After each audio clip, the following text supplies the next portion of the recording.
Ok? Então eu vou começar me ajeitando. E como diria a bruxa do Pica-Pau, e lá vamos nós. E lá vamos nós.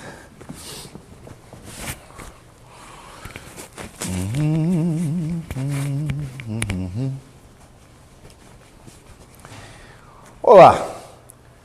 A briga entre legislativo e judiciário no Brasil pegou fogo e nós adotamos um posicionamento legalista, constitucionalista, a favor das instituições, um raciocínio sofisticado, porque a democracia é um sistema sofisticado, mas muita gente não compreendeu bem e nós gostaríamos de esclarecer alguns pontos importantes para o brasileiro médio. O bônus pater familias brasileiro.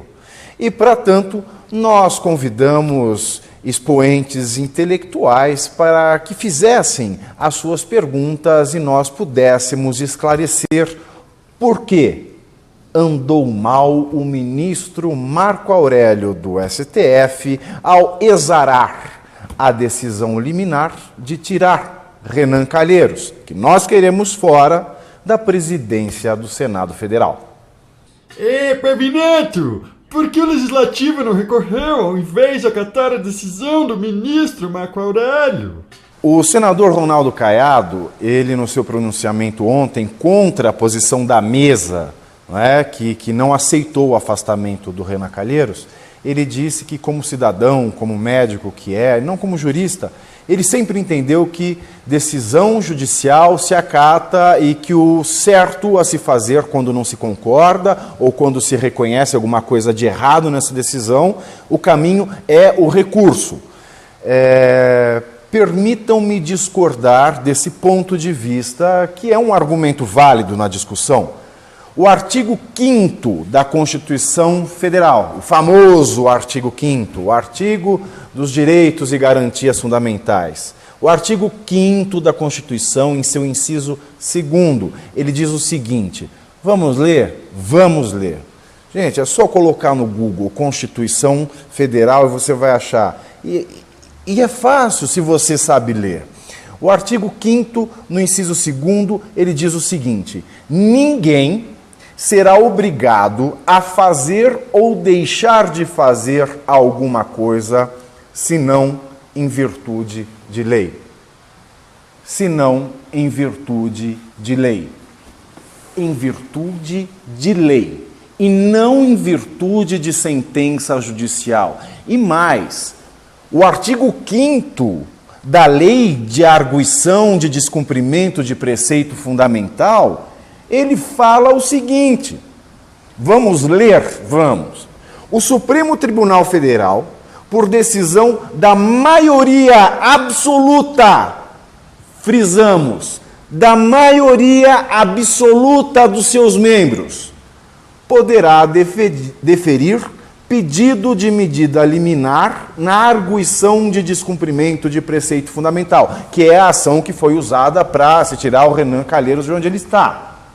Então, a lei é clara, por decisão da maioria absoluta e não por decisão monocrática, como fez o ministro Marco Aurélio. Não é? E outra coisa, o afastamento do presidente do Senado, que é réu, está sob júdice, é isso que o Supremo vai decidir. Né? Não há uma previsão constitucional clara quanto isso. Então, não agiu mal, não deveria só aguardar o recurso passivamente. Houve uma afronta à lei e houve um mandamento do Supremo para que se fizesse algo em desconformidade com a lei. E ninguém é obrigado a fazer ou deixar de fazer nada, senão em virtude de lei. Deixa de ser burro e lê, mano. E o parágrafo do primeiro artigo? O artigo 5º da lei, da DFP. Tá lá a justificativa, entendeu? Só lê. A exceção ao caput do artigo 5º, não é? pelo qual só a maioria absoluta dos membros do STF poderiam decidir. O que a exceção diz? Vamos ler? Sim, vamos ler. Parágrafo 1º diz o seguinte: em caso de extrema urgência ou perigo de lesão grave, ou ainda em período de recesso, poderá o relator conceder a liminar. Período de recesso? Não. Nós não estamos em período de recesso. Perigo de lesão grave? Não. Não há nenhum perigo de lesão grave. Extrema urgência. Qual é a extrema urgência? Ah, mas no caso do Cunha foi assim. A gente tem que lembrar que o Cunha era o próprio Dom Corleone dentro da Câmara. Ele estava coagindo as pessoas, ele estava manifestamente prejudicando toda a atividade da Câmara Legislativa. Agora, mesmo que existisse a tal extrema urgência, no caso do Renan Calheiros, é princípio do direito processual, é requisito do devido processo legal que toda decisão judicial seja fundamentada. E vamos ver a decisão do Marco Aurélio. Não é? A decisão do ministro Marco Aurélio, você pode imprimir na sua casa, pode pegar na mão, pode até ler. Sim, pode até ler na sua casa. Ela tem 1, 2, 3, 4, 5, 6 páginas. Não é? Tem 6 páginas a decisão do ministro Marco Aurélio. E ele não fala de medida de extrema urgência, né? Ele não fundamenta essa extrema urgência, porque período de recesso não é e perigo de lesão grave não há. Então, a extrema urgência não está na página 1, não está na página 2, não está na página 3, não está na página 4. Na página 4 ele fala do caso do Cunha, mas não é o caso do Cunha, é o caso do Renan Calheiros. Também não está na página 5. E na própria página 5, apesar de ele não falar dessa extrema urgência, ele já defere a liminar pleiteada, mas aí eu quero acreditar que na página 6 ele vai falar, não, mas a página 6 já cabe, ele assina. Então, ele não fundamenta. A decisão ela é um assinte, a decisão ela é abusiva. Pavinato, mas você não está muito legalista, igual Reinaldo Azevedo? Pois é, muita gente falou que a gente está fazendo o repeteco do Reinaldo Azevedo, né? Nesse caso, ele esposou sempre um posicionamento legalista, de acordo com a lei, e a gente pode acusar alguém de estar de acordo com a boa lei, não é? Mas não são em todos os pontos que a gente concorda. Por exemplo, essa decisão do Marco Aurélio, ela só fez fomentar a sanha daqueles que querem uma lei de abuso de autoridade para juízes e promotores, né? O Senado tem uma que, inclusive, o Reinaldo Azevedo fala. Não é uma legislação ruim, e ele ainda comenta, né, que o Sérgio Moro, quando foi apresentar sua exposição, foi fazer a sua exposição no Senado, ele disse que essa legislação criaria um crime de hermenêutica. E o Reinaldo Azevedo desafiou o Sérgio Moro a apontar na lei onde está o crime de hermenêutica. De fato, na legislação não existe o crime de hermenêutica, mas ela tem 3 pontos que são muito delicados. Por exemplo, ela fala que só não vai constituir o crime de abuso de autoridade, não é, quando a decisão for amparada em interpretação, precedente ou jurisprudência divergentes. Não é? A preocupação é saber se o quesito interpretação é um quesito do que aquilo que já existia na doutrina antes. né? Se a lei ela quer fazer um corte, quer fazer uma barragem, né? Ou a gente decide com o arcabouço interpretativo que já existia, com os precedentes que já existem, ou mesmo com as jurisprudências divergentes que já existem, e me impede de ter novas interpretações, impede a atividade jurisdicional de evoluir com a matéria. Isso é preocupante, isso tem que ser revisto, porque se a gente não souber, não é, ao certo o que é essa interpretação, se esse parágrafo único já do artigo 1º é um corte, é uma barragem temporal, isso acaba criando por vias indiretas. Pois é, acaba se criando um crime por vias indiretas, um crime de hermenêutica, é um absurdo. Mas no Brasil a gente tem que ter mais cuidado com o que não está escrito do que com aquilo que está escrito. E ela também é problemática. Outro ponto, é importante ler, é muito importante ler.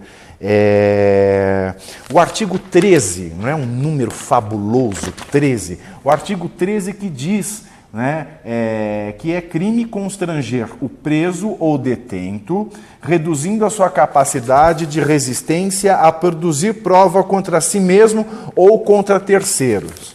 Se a lei, né, não for claro o suficiente para explicar o que é redução de sua capacidade de resistência, né, se só o fato de ele estar lá em Curitiba ou numa sala detido, isso já é reduzir a sua capacidade de resistência, né? Se esse artigo passar do jeito que está, pode jogar por terra as delações premiadas, né, que a gente tem como grandes peças da Operação Lava Jato, são peças fundamentais, né?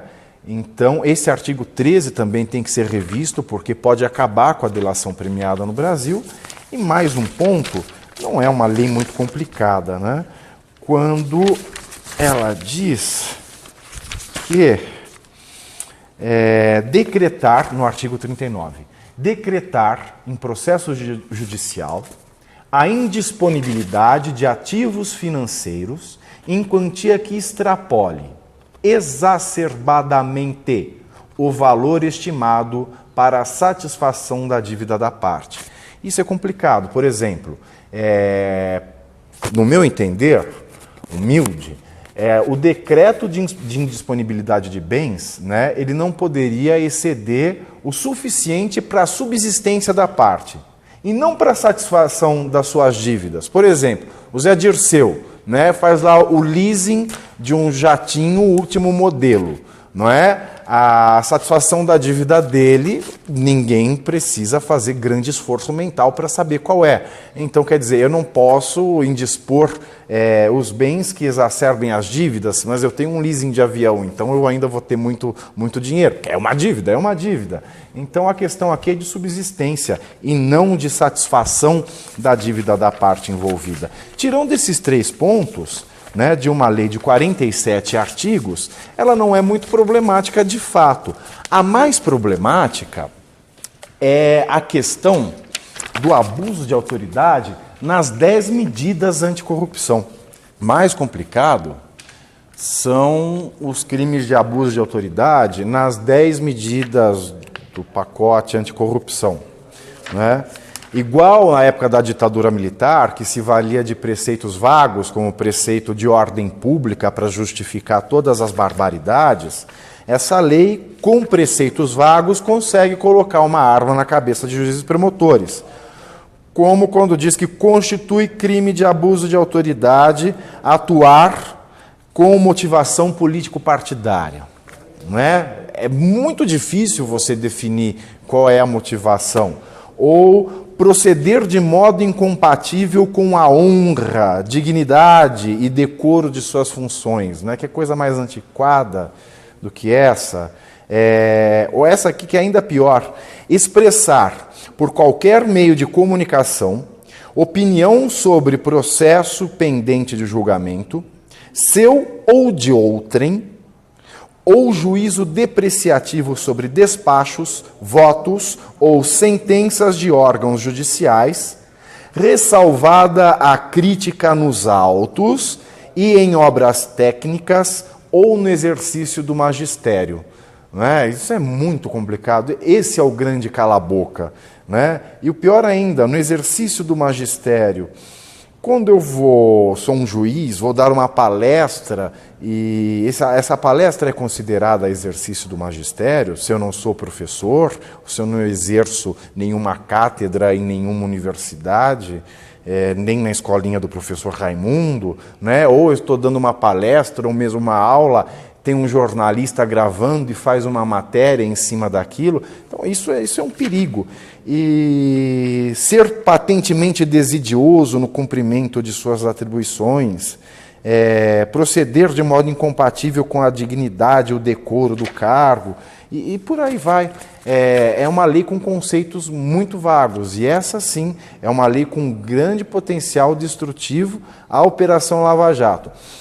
Mas se tinha gente com dúvida de que se o abuso de autoridade era necessário, o posicionamento do ministro Marco Aurélio, mostrando que o seu notório saber jurídico não é tão notório assim, e que sim, por incrível que pareça, um juiz, o Supremo pode decidir ilegalmente, inconstitucionalmente, e isso traz a preocupação a todos os brasileiros de que nós precisamos conter eventuais abusos de autoridade.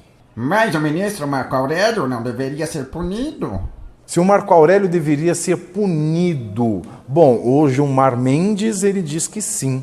Né? O Gilmar Mendes diz que ele cometeu crime de responsabilidade, ele afrontou assintosamente a lei. E por isso seria até o caso do impeachment do ministro Marco Aurélio.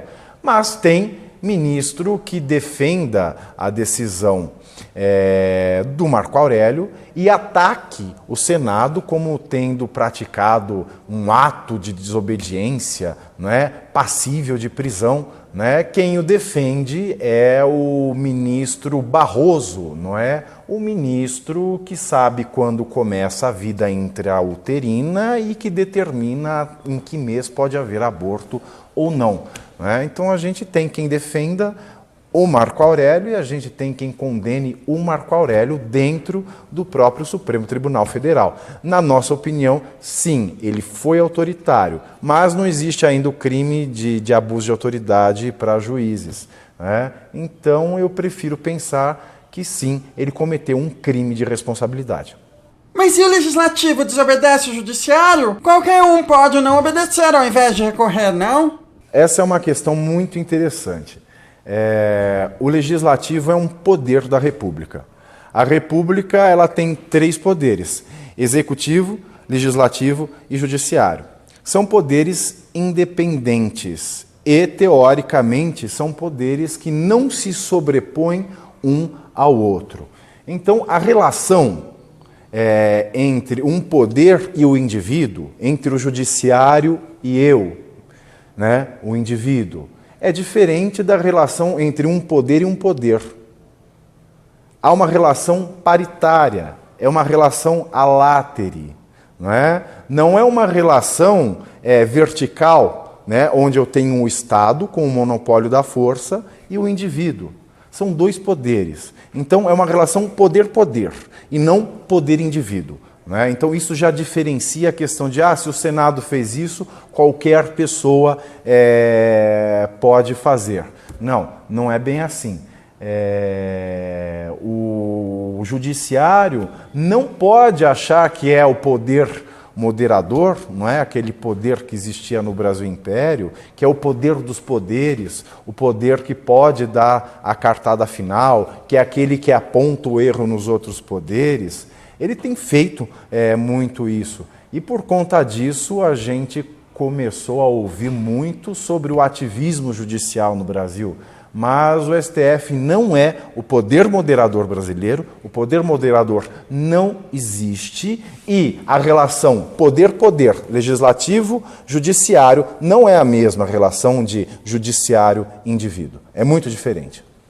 Desconsiderando conjecturas, desconsiderando achismos, poderia o particular, em caso de manifesta ilegalidade, reagir igual à mesa do Senado? Sim, creio que sim, porque, como nós já salientamos, o artigo 5º da Constituição, no seu inciso 2º, diz que ninguém é obrigado a fazer ou deixar de fazer alguma coisa, senão em virtude de lei. E ninguém é ninguém, né? Ninguém é um poder do Estado, ninguém é uma pessoa física como eu, ninguém é uma pessoa jurídica. Aliás, o brasileiro já devia ter se tocado disso antes. Por exemplo, e esse exemplo eu acho fenomenal, o empresariado brasileiro, não é? A Confederação Nacional das Indústrias, principalmente, ela deveria ter se atentado para isso há muitos e muitos anos. O empresariado brasileiro, hoje, ele é refém da Justiça do Trabalho. A Justiça do Trabalho se tornou um tribunal da Inquisição do Santo Ofício, não é? Você veja, nós temos obrigações trabalhistas que não existem na lei e que os empresários, eles são obrigados a acatar porque nunca reagiram a essa questão das decisões judiciais ilegais. Ninguém é obrigado a fazer nada senão em virtude de lei, mas o empregador brasileiro, as empresas brasileiras, são obrigadas a pagar as verbas trabalhistas que uma empresa prestadora de serviço não pagou aos seus funcionários. Explico. Eu sou uma empresa, eu contrato uma empresa de faxina. Todo mês eu pago essa empresa de faxina para ela manter a limpeza da minha empresa. Só que essa empresa de faxina não paga os seus funcionários. Os seus funcionários entram com uma reclamação trabalhista contra a sua empregadora, a empresa de faxina, e também contra mim, a empresa tomadora de serviço. E se a empresa da faxina, no curso do processo ou no final dele, não pagar aquilo que o empregado tem para receber, eu, tomador do serviço, que não tenho relação jurídica nenhuma entre a relação de emprego da prestadora e o seu empregado, sou obrigado a pagar por isso. O empresariado brasileiro é vítima há muito tempo dessa quebra do preceito constitucional de que ninguém é obrigado a fazer ou deixar de fazer senão em virtude de lei. A obrigação da responsabilidade trabalhista subsidiária do tomador de serviço é uma invenção do poder judiciário trabalhista. E o empresariado nunca se revoltou contra isso. Antes tivesse se revoltado. E outros assuntos também que a gente poderia trazer com profundidade mais técnica, mas eu acho que essa questão da responsabilidade subsidiária pelos empregados do prestador de serviço é a mais emblemática de todas. Sim, eu acho que nós temos que começar com essa consciência de que nós só somos obrigados a fazer alguma coisa se a lei determina. Não é? Se a lei não determina, nós temos que ter civilizadamente, porque só o Estado tem o monopólio da força. Então eu acho sim que civilizadamente nós devemos ser sabedores de que se não existe lei que me mande fazer algo ou deixe de fazer esse algo, eu não sou obrigado a cumprir. Eu gosto da Dora Kramer. Ela disse hoje no Estado que, diante da lamentável cena de solidariedade a Renan Calheiros, qualquer um do povo pode se sentir autorizado a fazer o mesmo e dar de ombros à justiça. Se a lei é para todos, o recado subjacente é de que a transgressão é patrimônio coletivo. Pois é, Dora Kramer.